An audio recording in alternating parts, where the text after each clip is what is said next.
ओम शांति। हाँ, कई बार हम प्रश्न के उत्तर में कहते हैं कि आप YouTube पर हमारे चैनल पर जाओ और प्लेलिस्ट में आपको सब कुछ ग्रुप वाइज मिलेगा। लेकिन कईयों की कंप्लेन होती है कि हम उसको प्लेलिस्ट में जाने का समझ नहीं आ रहा है और या नहीं जा रहे हैं। तो उसके लिए मैंने यहाँ विधि बताई है कैसे चैनल खोलनी है और कैसे आप प्लेलिस्ट में जाके चूज़ कर सकते हैं। तो प्लीज़ ये विधि फॉलो करो। ओम शांति। अगर आपको मेडिटेशन और हेल्थ की बातों को अच्छी रीति समझना है तो यूट्यूब चैनल है शिव शक्ति मेडिटेशन बीके कुसुम। फिर सब्सक्राइब करेंगे और जो लक्ष्मी नारायण का आइकॉन है उस पर टच करेंगे तो हमारी चैनल खुल जाएगी। वहाँ प्लेलिस्ट में आपको सब कुछ ग्रुप वाइज मिलेगा। साथ साथ लाइक शेयर और कमेंट भी कीजिए। इससे आपका दुआ का खाता बढ़ेगा, बुद्धि का ताला खुलेगा और आप जल्दी जल्दी आगे बढ़ सकोगे। ओम शांति। ओम शांति। आपका प्रश्न है, मुरली में आया कि विघ्न को खत्म करने वाले या पार करने वाले नहीं बनो, बल्कि विघ्न को परिवर्तन करने वाले बनो। विघ्न को परिवर्तन करने वाले ही मास्टर रचयिता है। इस बात का मतलब समझना है। उत्तर है,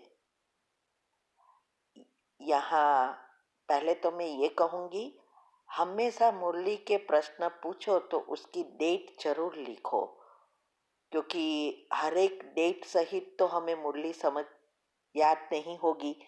तो डेट लिखी होगी तो हम इजीली जल्दी जवाब दे सकते हैं, क्योंकि हर एक पॉइंट में हर दफ़ा अलग अलग रीति से परमात्मा समझाते हैं।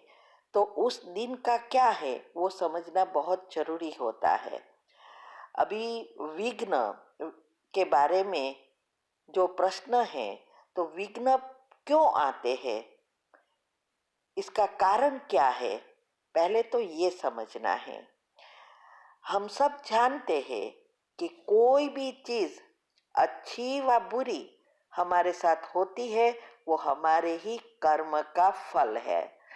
तो विघ्न और कुछ नहीं है, हमारे ही पिछले जन्मों का पाप कर्म या संचित कर्म है।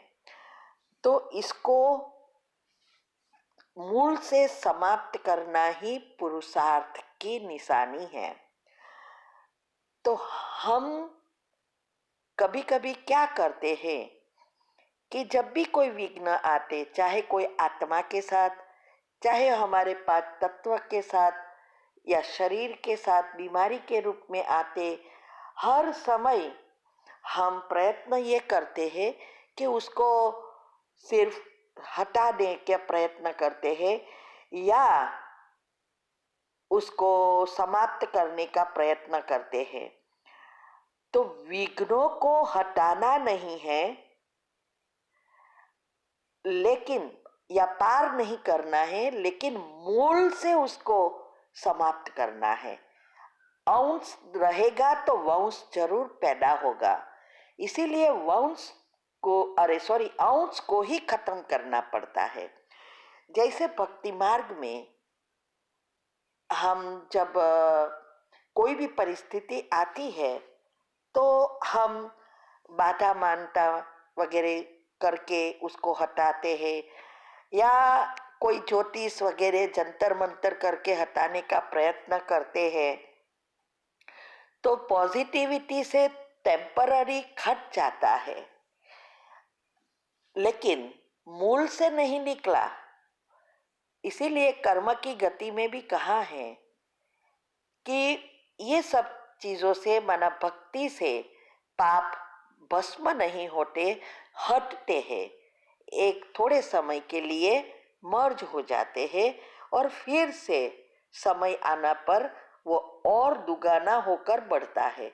हमने कर्म की गुह्य गति में बहुत अच्छी रीति आध्यात्मिक रीति से समझाया है, वो भी आप सुनना। तो ऐसे करके हमारे कर्म हटने से या पार कर लेते हैं, लेकिन मूल में से नहीं गया तो आज कलयुग के अंत में इतने दुख और बीमारियां बढ़ गई, जो दवाइयां भी नहीं काम करती, ना दुआएं काम करती है। जैसे जैसे समय जाता है वैसे हमारे पुण्य कर्म में भी पाप कर्म बनते जाते हैं। शॉर्टकट ढूंढने के कारण और ही पाप बनाते जाते हैं, और इसीलिए ये दुनिया का विनाश होने वाला है। तो अभी परमात्मा आके यही समझाते हैं, चाहे कोई बीमारी भी आए तो हमें सिर्फ दवाई लेके उसको मर्ज नहीं करना है, दबाना नहीं है, मूल से माना सूक्ष्म ब्लॉकेजेस को खोलना है। क्योंकि दो तरह के ब्लॉकेजेस है, सूक्ष्म और स्थूल। तो दवाइयों से स्थूल ब्लॉकेजेस खुलते हैं, जर्म्स भी मरते नहीं हैं, मर्ज होते हैं, तो वो बीमारियां दुगाना होती रहती है।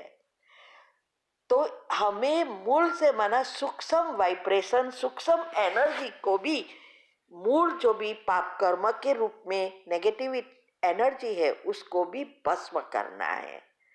दोनों साथ है, तभी हमारे अंश भी नहीं रहेगा और वंश भी पैदा नहीं होगा।